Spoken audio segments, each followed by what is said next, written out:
Bonjour mesdames, bonjour mesdemoiselles, bonjour messieurs et bienvenue à votre numéro spécial magazine La Transparence, qui est une émission de la radio Sven 89.3 MHz, www.svenmedia.info. Nous émettons à partir de la ville de Bukavu, ici dans la province du Sud Kivu, en République démocratique du Congo. Aujourd'hui, nous avons le plaisir de recevoir le pasteur Michel Muyembe. Vous avez bien entendu, il s'appelle Muyembe, il est fils du docteur Muyembe, il est pasteur de l'église protestante baptiste ouvert au Saint-Esprit, parole de vie basée en Belgique. Pasteur, bonjour et bienvenue à ces studios. Bonjour Madame Assina et merci beaucoup pour l'invitation. C'est un privilège pour moi d'être ici et d'être à Bukavu, que je bénis dans le nom de Jésus. Amen. Alors, pasteur Michel Muyembe, l'idée qui vient à l'esprit tout de suite quand on entend votre nom, c'est le docteur Muyembe.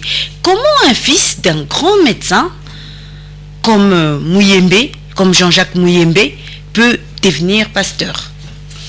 Eh bien, merci pour la question. Et voilà, mais en fait, c'est par vocation. Ok. Ce n'est pas moi qui ai choisi, enfin, comme tel, au départ, c'est pas moi qui ai été à l'initiative de mon ministère ou de ma vocation, mais c'est Dieu qui s'est révélé à moi. Donc, après donc ma conversion, après que j'ai eu la révélation de qui est Jésus-Christ, que je l'ai accepté comme mon sauveur et mon Seigneur personnel. Donc c'est ce qu'on appelle la nouvelle conversion, okay. La nouvelle naissance plutôt. Donc après cela, en fait, j'ai reçu un appel de la part de Dieu à le servir donc dans le ministère en tant que pasteur. Dites-nous un peu plus, comment ça a commencé? C'était après avoir fini les études? C'était en quelle année? Comment vous avez su que vous avez cette vocation-là pastorale? Ben en fait, c'est vrai que j'étais encore fort jeune, c'était après mes humanités. Et bon, vraiment le Seigneur, j'ai envie de dire, il a interrompu ma vie. Donc par sa présence. Vous savez, quand le Seigneur se révèle à quelqu'un, en fait tout change, il y a un avant et un après. Donc moi aussi, dans mon cas, il y a eu un avant et un après. Donc je me suis converti, donc j'ai donné ma vie au Seigneur, ma vie ne m'appartenait plus. Je commençais à vivre maintenant conformément à la parole de Dieu. Okay. Et c'est dans ce processus-là que Dieu a commencé à me parler en fait. Là, c'était en quelle année? Oula, là, c'était, je crois que c'était autour de 1993. Ok, voilà. Donc ça fait longtemps que vous avez vécu cette vocation-là, cet appel. Oui, voilà. Donc c'était très tôt parce que bon, moi j'ai reçu le Seigneur en 91. Ok. En 1991 quasiment. Donc voilà, et par après, mais bon, j'ai reçu l'appel du Seigneur, mais j'ai pas répondu directement oui, faisons-le. Voilà. Donc c'était vraiment progressif. Et là, c'était où? C'était à Kinshasa ou bien c'était toujours en Belgique? Là, c'était en Belgique, parce que moi, je suis né en Belgique parce que mes parents y étudiaient. Et donc, ensuite, donc, on est retourné au Congo. Et puis, bon, j'ai vécu et en Belgique et au Congo, enfin, des allers-retours. Mais là, j'étais vraiment en Belgique, quoi. Oui. Et cet appel des dieux est venu comment? Bon, en fait... Vous savez, Dieu parle, allez, parce qu'il y a des personnes qui vont vous dire oh, j'ai eu une vision, j'ai eu ceci, j'ai eu cela. Moi, en fait, Dieu m'a clairement parlé, il me disait, voilà, qui enverrai-je? Alors moi, je dis, mais Seigneur, envoie-moi. Alors, il voulait en fait que je bâtisse des églises solides, stables, qui ne se divisent pas du jour au lendemain, voilà, et des églises où vraiment les personnes, les vies allaient être transformées avec le pouvoir de l'évangile. Voilà, donc de la prédication de la parole. Et alors Dieu m'a donné aussi des visions, effectivement. Il m'a montré une montagne en me disant tu vois cette montagne, ne crains jamais rien. Donc et c'est comme ça que en fait il a gravé en moi en fait cet appel. C'était quelque chose que je ne pouvais plus éviter. Ok. Voilà. Vous aviez dit avant que vous n'aviez pas accepté tout de suite. Donc il y avait un certain doute. Oui, parce que comme vous l'avez dit en introduction, donc je suis le fils du professeur Muyembe. Nous, en fait, dans notre famille, bon, on parle de médecine à table, enfin voilà. Donc en fait, en général, quand un enfant naît, quand un enfant grandit, les jouets que l'enfant reçoit, c'est des jouets, enfin, du moins à l'époque. Après, maintenant, les choses ont peut-être un peu changé, mais à l'époque, c'était ça, quoi. Je veux dire, il n'y avait pas autre chose La Ce médecine. qu'on connaissait, que c'est voilà, quelque chose de médical, c'est la médecine. Voilà, tu seras médecin comme papa. Bon, voilà. Et donc, vous n'avez pas fait les mêmes études que le prof Jean-Jacques Ah Mouyembe. non, pas du tout. Pas du tout. Non, moi je suis théologien de formation. Ok. Et voilà. Donc, est-ce que ça n'a pas un peu dérangé votre père? Bien sûr, au départ, parce que bon, au départ, j'étais même inscrit en médecine.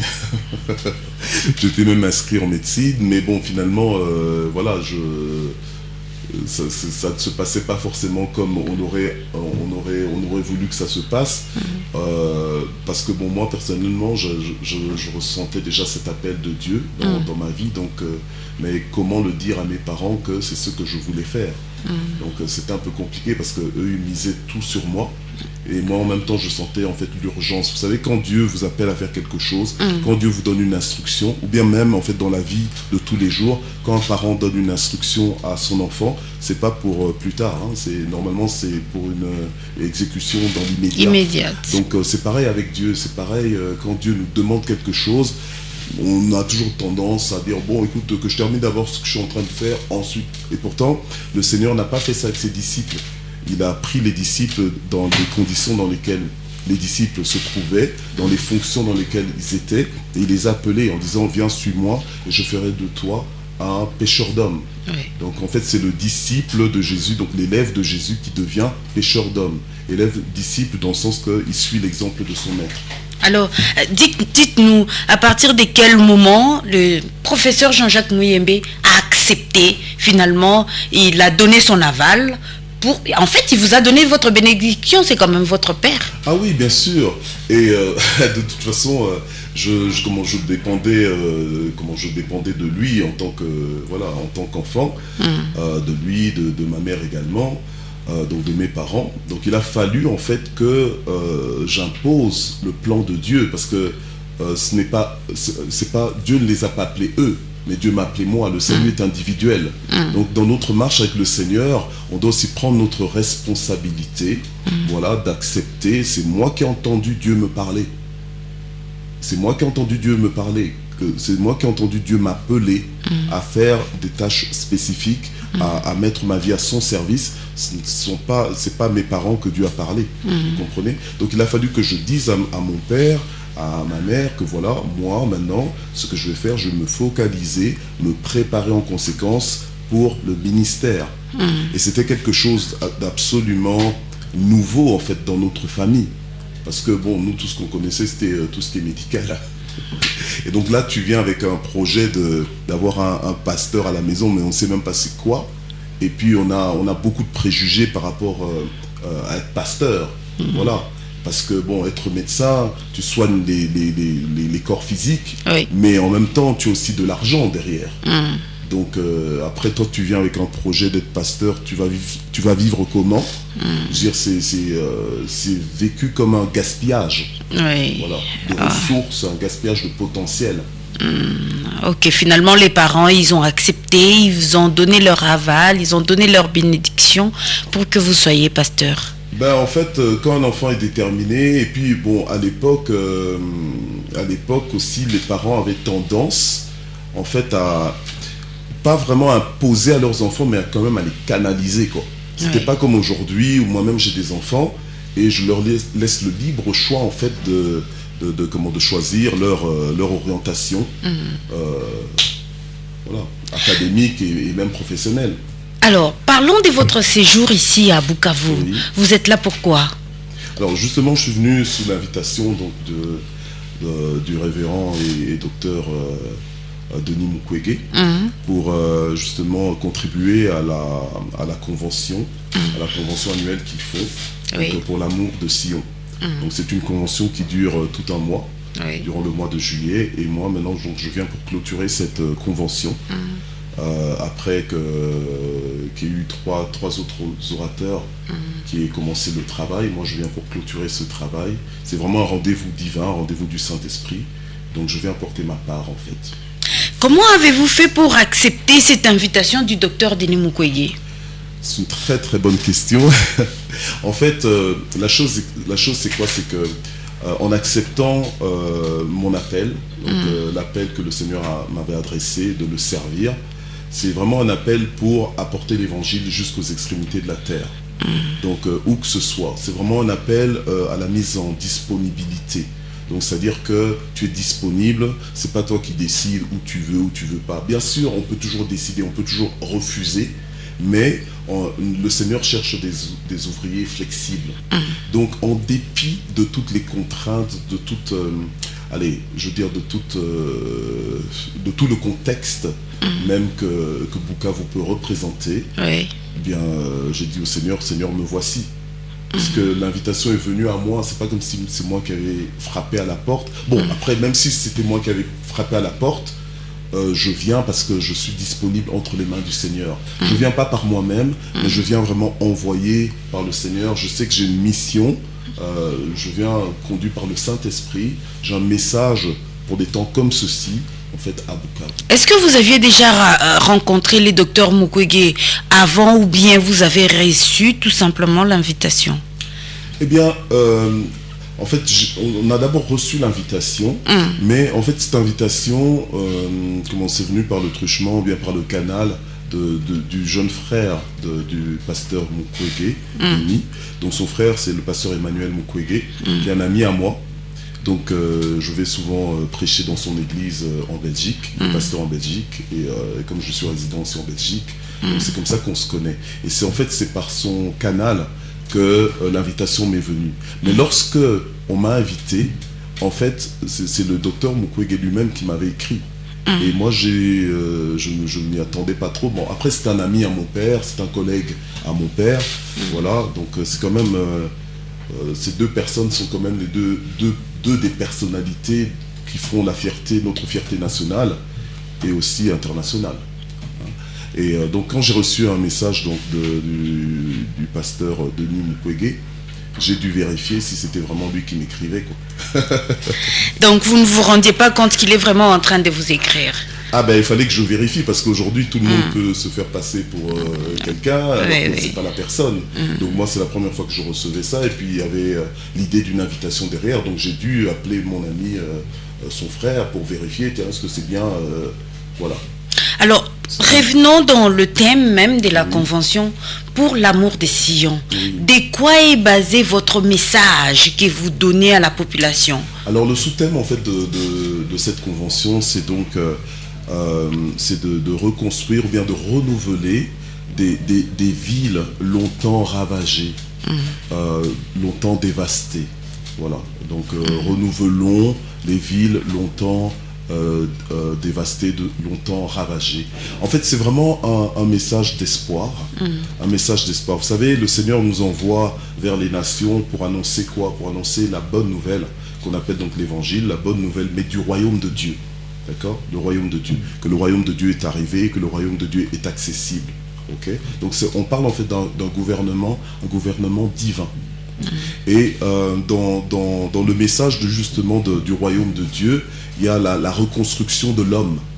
Vous voyez, la régénération de l'âme d'une personne. C'est pour ça que la Bible dit que si quelqu'un est en Christ, il est une nouvelle créature.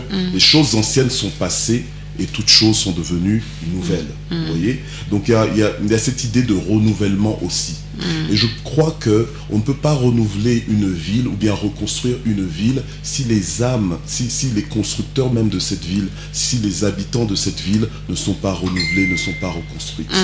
Et donc c'est un petit peu sur ça que nous sommes en train de parler. Hier nous avons commencé avec je bâtirai mon église, donc pour en fait reconnecter le peuple de Dieu avec sa véritable identité, afin de réellement vivre tel que nous sommes devenus en Christ.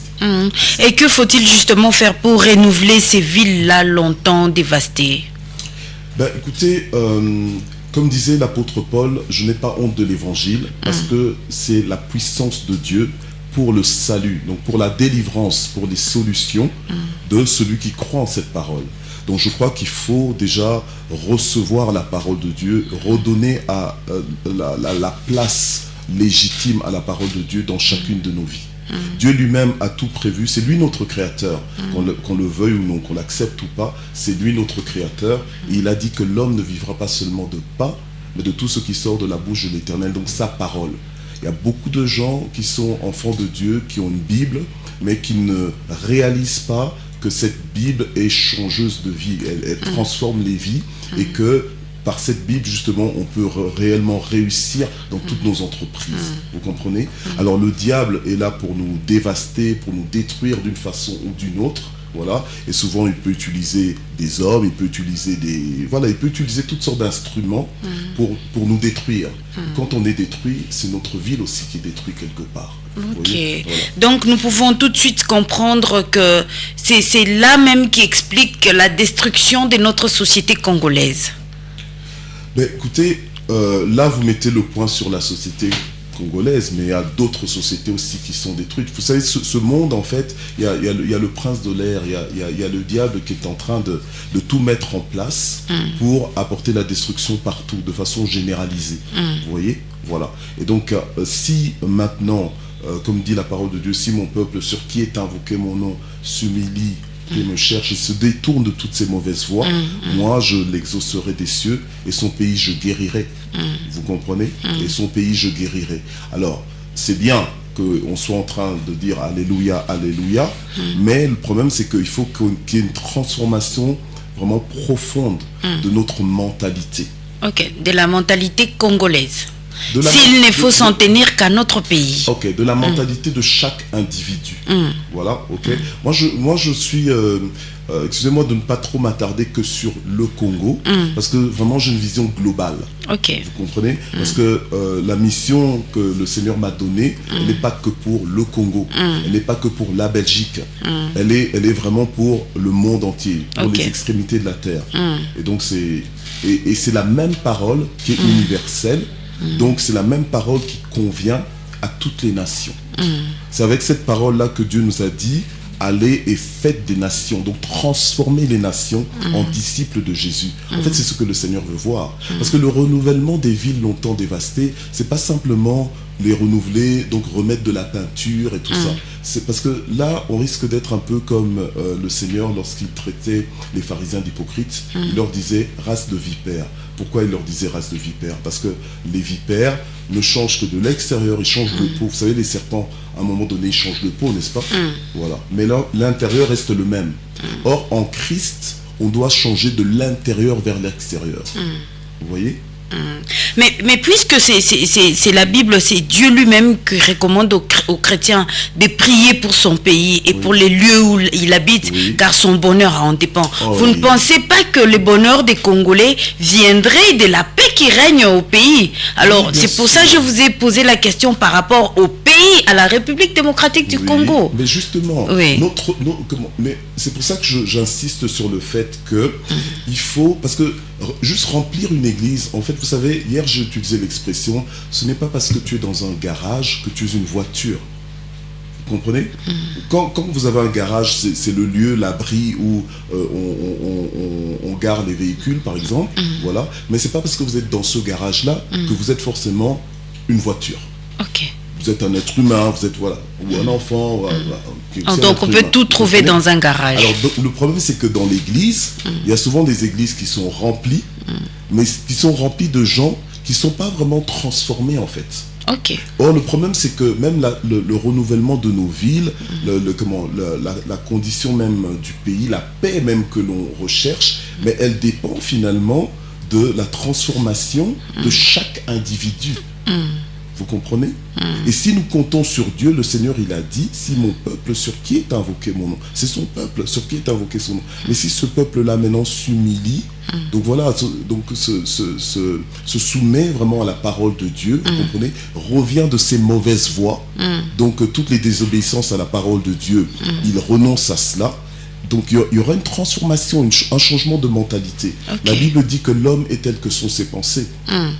Donc si nos pensées sont corrompues, si nos pensées ne sont pas alignées à celles de la parole de Dieu, comment vous voulez retrouver la paix? Comment peut-on retrouver la paix? Mais la paix, c'est possible.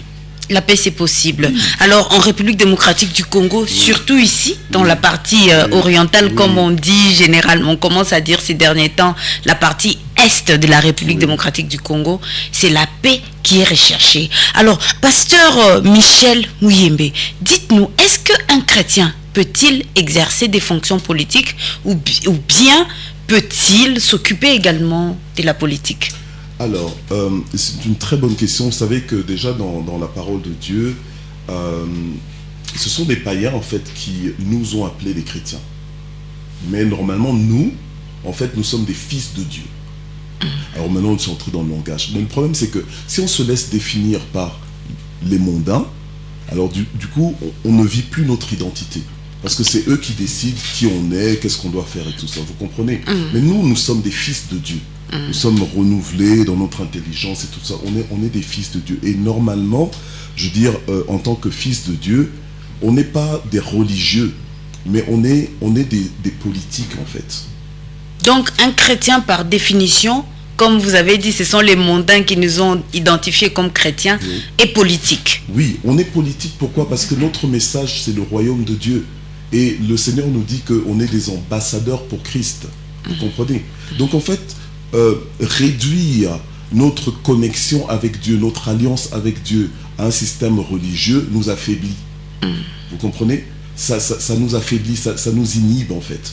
Donc toute la puissance, toute l'autorité normalement que nous avons, en principe la présence de fils de Dieu dans un territoire doit changer complètement le territoire. Oui. Alors, comment ça s'explique que la majorité d'autorités congolaises sont des chrétiens? Et généralement, on trouve également des pasteurs, on trouve des évangélistes, mais les conditions sociales, l'environnement congolais n'est pas propice à la paix dont a parlé la Bible. Parce que Jésus dit, je connais les projets que j'ai pour toi, ce sont des projets de bonheur et non pas des malheurs. Pourquoi cette situation alors que nous sommes généralement gérés par des chrétiens, par des pasteurs, par des évangélistes, par des apôtres? Qu'est-ce qui se passe, pasteur, selon vous? Vous savez, il y a un passage dans les Écritures qui dit je souhaite que tu sois en bonne santé et que tu prospères à tous égards, mais comme quoi? Comme prospère l'état de ton âme. Vous comprenez? Et la prospérité, c'est un mouvement en fait de développement. C'est un développement qui se fait progressivement vers le mieux. Donc des évolutions positives. Maintenant, le peuple de Dieu doit comprendre que oui, on est aussi appelé à faire la politique et maintenant il y a des hommes et des femmes qui se lèvent pour servir le Seigneur, amen, et progressivement par leur canal les choses vont changer. En réalité les choses sont en train de changer. Vous comprenez? Les choses sont en train de changer. On soupire après c'est pour ça que le Seigneur a dit, si mon peuple sur qui est invoqué mon nom s'humilie, prie et me cherche et se détourne de ses mauvais, son pays je guérirai. Donc nous pouvons être sûrs que le Seigneur a sa main sur ce pays, à cause de la présence des fils et de fils de Dieu. Alors, quelles sont les preuves? Que faire pour que les peuples, la communauté commence à sentir justement ces changements-là? Bon, alors, voilà, c'est une très bonne question. Maintenant, il faut que à partir déjà de nos assemblées, qu'il y ait un changement de mentalité, qu'on ne soit pas juste, qu'on se limite pas juste à j'ai la foi. Il faut une éducation profonde. Il faut aller dans les études bibliques qui t'éduquent, qui te donnent un sens de la communauté aussi. Parce qu'à un moment donné, dans la parole de Dieu, on dit ils mettaient tous ensemble. Donc en fait, c'était pas des individualistes. Et en tant que fils de Dieu aussi, on doit comprendre que j'ai besoin de toi. Tu es peut-être différent, mais j'ai besoin de toi. Parce qu'ensemble, on est complémentaires. Alors à partir de ce moment-là, on entre déjà dans un mouvement d'unité. Ensemble, on est plus fort. Vous comprenez? Et nous, en tant que fils de Dieu, on fait partie du corps de Christ. On représente Christ sur la terre. Vous comprenez? Et donc le Congo, avec la présence de fils de Dieu, normalement le Congo est appelé à changer, à évoluer, à prospérer en fait. Alors, qu'est-ce qui manque alors à ces fils des dieux qui sont dans la gestion du pays pour que la population, parce qu'on est autorité pour la population, pour que la population sente effectivement que ce sont des fils des dieux qui sont à la tête du pays? Vous savez, dans la parole de Dieu, nous voyons des personnes comme Joseph par exemple. Joseph, c'était une personne qui croyait en Dieu, qui était en alliance avec Dieu. Et c'est une personne aussi que Dieu a suscité, a positionné donc en autorité en Égypte, alors qu'il était en exil. Vous voyez? Et il a géré ce qu'il devait gérer avec la sagesse que Dieu lui donnait. Alors, si vous me dites qu'est-ce qui manque, moi je me dis, les autorités qui sont là, déjà on doit prier pour ces autorités. Donc, est-ce que nous, on doit s'attendre à ce que vous pensez, tiens, comment est-ce que les Congolais doivent voir le salut, doivent voir des changements? On doit tous être acteurs en fait. Et nous, dans notre part, en tant que population, j'ai envie de dire, on doit prier déjà pour les autorités, ok, pour que le Seigneur leur communique la sagesse. Il la donne à tous sans reproche en fait. Ok. D'accord. Même Salomon, qui était positionné en autorité, il était roi. Il a dû demander à Dieu de lui donner la sagesse pour gérer son peuple. On a besoin de la sagesse de Dieu. La sagesse de Dieu, c'est l'intelligence que Dieu donne pour gérer les choses avec la perspective de Dieu. Donc la façon dont Dieu perçoit les choses, aborde les choses. Ouais. Ok, merci beaucoup. Parlons un peu de votre rencontre avec le docteur Mukwege. Vous l'avez finalement rencontré. Nous l'avons rencontré. Alors comment vous pensez l'homme Mukwege? Écoutez, nous on l'avait déjà rencontré à Bruxelles. On avait eu l'occasion de le rencontrer à Bruxelles et ça a été une très belle rencontre, une bénédiction, un plaisir partagé, un grand honneur, comme un rêve devenu réalité. Alors, et ce qui m'a beaucoup plu aussi, c'est la similitude en fait avec mon propre père. C'est vraiment cette... vous savez, quand vous êtes en présence de grandeur, parce que c'est un grand dans ce monde, mais que vous voyez toute la simplicité, toute l'humilité, et en plus, vous voyez qu'au-delà de sa notoriété en tant qu'homme scientifique, homme de science, c'est un homme de Dieu. Donc notre connexion, elle a été vraiment... elle a été facile. Immédiate. Alors, pasteur Michel Muyembe, qui se retrouve ici à Bukavu, dans les cadres d'une campagne d'évangélisation, est-ce que vous vous attendiez un jour à vivre ça? Bon, non, non, pas forcément. Pas forcément. Parce que j'ai jamais prié en disant Seigneur, ouvre-moi les portes pour Bukavu. Non, mais... quelque part, je me disais que, bon, comme je connais le jeune frère donc du pasteur Denis Mukwege, et que en plus de ça avec mon père, donc je me disais que certainement qu'un jour on allait se rencontrer. Parce que Dieu m'a déjà fait la grâce de quand même de rencontrer de grandes personnalités de ce monde. Donc je me disais bon, certainement que je vais le rencontrer un jour.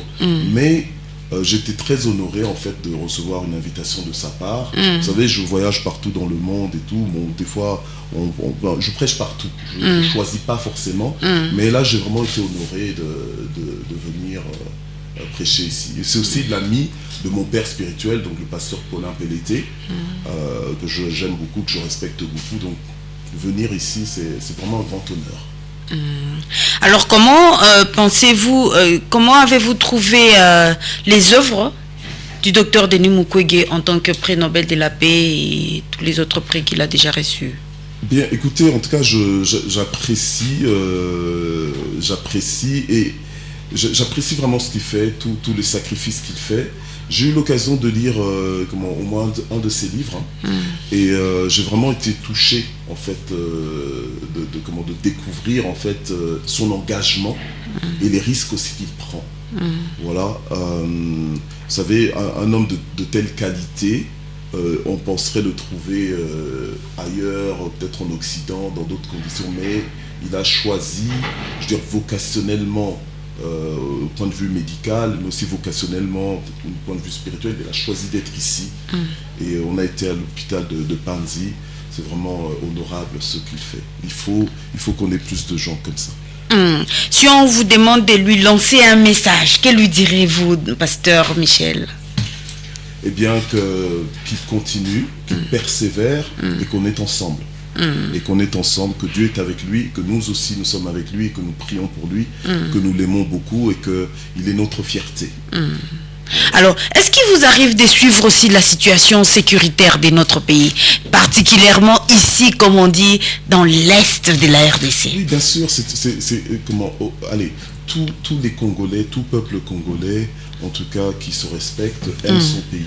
Donc moi j'aime ce pays et donc forcément je suis aussi concerné par ce qui se passe dans le pays. Par les atrocités. Par les atrocités, évidemment qu'on déplore. Et vous savez, bon, on les voit dans les médias. Et même dans le livre du docteur Mukwege, il y a certaines descriptions. La force des femmes. Oui, qui sont justement insoutenables. Vous voyez, bon, mais voilà. Tout ce qu'on peut faire, en tout cas moi, à mon niveau, ce que je peux faire, c'est vraiment c'est de prier. Et là, comme je suis là, c'est d'apporter l'évangile pour pouvoir réconforter, consoler, vous savez, consoler le peuple de Dieu, donner de l'espérance au peuple de Dieu, apporter ma part. Si chacun apporte sa part pour édifier, pour construire, eh bien, le pays se relève. Ok. Alors, que pensez-vous que les Congolais devraient faire pour sortir de cette situation? Ça fait quand même 30 ans depuis que les gens vivent dans cette situation avec toutes les conséquences qu'on connaît et d'autres qu'on ne connaît pas. Donc, écoutez, moi je pense que, vous savez, quand on travaille, enfin, quand on est dans le royaume de Dieu, il y a, bon, c'est un royaume, d'accord? C'est un royaume, c'est un système gouvernemental, mais divin, d'accord? Et donc, il y a le sens de l'honneur, il y a le sens du respect, et aussi, on respecte la place de chacun, d'accord? Donc, comme je disais, si chacun joue son rôle, c'est bon. Okay. Maintenant, nous, dans notre rôle, il ne faut pas négliger non plus que avec la prière, tu peux arriver là où ton corps n'arrive pas. Oui. Mais la prière peut faire des choses, vous comprenez? Donc si nous, à notre niveau, parce que moi je ne suis pas un homme politique, moi je suis un homme de Dieu, vous voyez? Donc je suis appelé à aller vers tout le monde, mais sans compromis, vous comprenez? Vous me suivez? Très Donc, bien. mais moi ce que je peux faire, c'est que je peux changer la condition même d'un pays par la puissance de ma prière. Okay. Dans la Bible, il y a l'exemple de Ézéchiel, dans Ézéchiel 37, où Dieu l'a emmené dans la vallée des ossements desséchés et lui a fait constater en fait ce qui se passait dans cette vallée. Il ne se passait rien. Tout était dévasté. La mort, pour l'être humain, la mort c'est la fin de tout. Mais pour nous en tant que fils de Dieu, la mort n'est qu'une transition. Okay. Et là, Ézéchiel se retrouve en esprit dans la vallée des ossements desséchés. Il réalise que tout autour de lui est très sec. On ne sait pas depuis combien de temps, mais c'était très sec. Donc en fait, il n'y a plus d'espoir. Et maintenant, Dieu lui demande, est-ce que tu crois que ça peut ressusciter? Est-ce que tu crois que ça peut revivre? Il n'ose pas répondre en disant oui ou bien non. Il dit, ah, Dieu, toi seul tu sais. Et c'est là que Dieu veut l'enseigner en fait. Veut l'enseigner que avec moi, tout est possible. Vous comprenez? Parce que, en fait, on peut avoir deux attitudes dans la vie. Soit on est juste un thermomètre pour donner la température de ce qui se passe, donc juste faire des constats. Soit alors, on jauge le thermostat. Vous comprenez?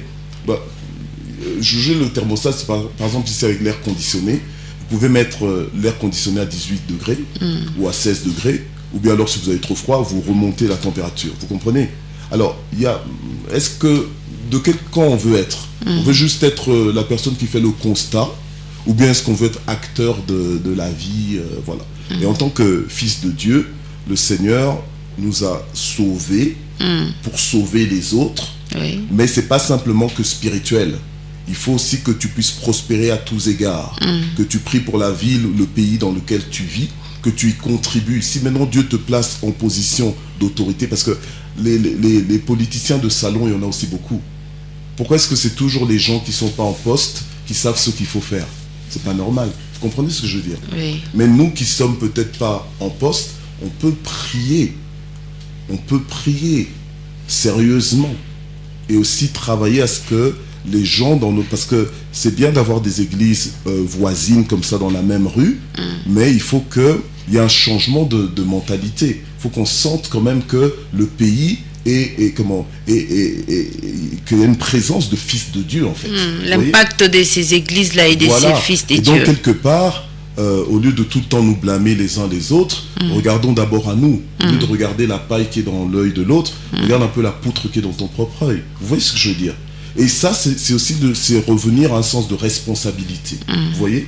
Bien sûr, il y a toujours des gens qui font des erreurs, il y a toujours des gens qui abusent. Mais soi-même déjà, qu'est-ce que nous faisons en tant qu'individus.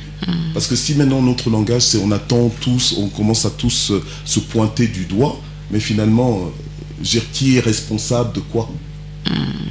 Ok, pour terminer, un message au peuple des dieux qui va vous suivre à travers ces médias. Alors, peuple de Dieu, n'oublions pas que Dieu nous aime. Avant même qu'on s'aligne à la parole de Dieu, Dieu nous aimait. Quand nous étions pécheurs, Dieu nous aimait. Et maintenant que nous sommes dans le Seigneur, que nous avons pris la décision de suivre le Seigneur, mais nous devons continuer de croire, de nous appuyer sur le fait que Dieu nous aime. Et que lui, il connaît le plan qu'il a formé pour nous. C'est un plan de bonheur et non point de malheur. Dieu est capable de nous redonner les années qu'ont dévoré les sauterelles. C'est un Dieu de consolation. Il sait comment nous consoler. Il sait comment changer nos temps et nos saisons. Il sait le faire. Donc ne désespère pas. Parce que la Bible dit, ton Dieu ordonne que tu sois puissant et fort. Amen. C'est la bénédiction de l'Éternel qui enrichit sans que l'effort n'y ajoute quoi que ce soit. Si Dieu est Dieu, laisse-le être Dieu et tu verras sa gloire. Amen. Alors, je rappelle que vous êtes le pasteur Michel Mouyembe de l'église protestante baptiste ouverte au Saint-Esprit. Parole de vie basée en Belgique. C'était un plaisir de vous avoir sur notre plateau. Merci beaucoup, madame. Merci aussi à tous et à toutes de nous avoir suivis. Continuez à suivre la radio Sven sur www.svenmedia.info pour ceux qui nous suivent en dehors de la ville de Bukavu, 89.3 MHz. Merci et à très bientôt.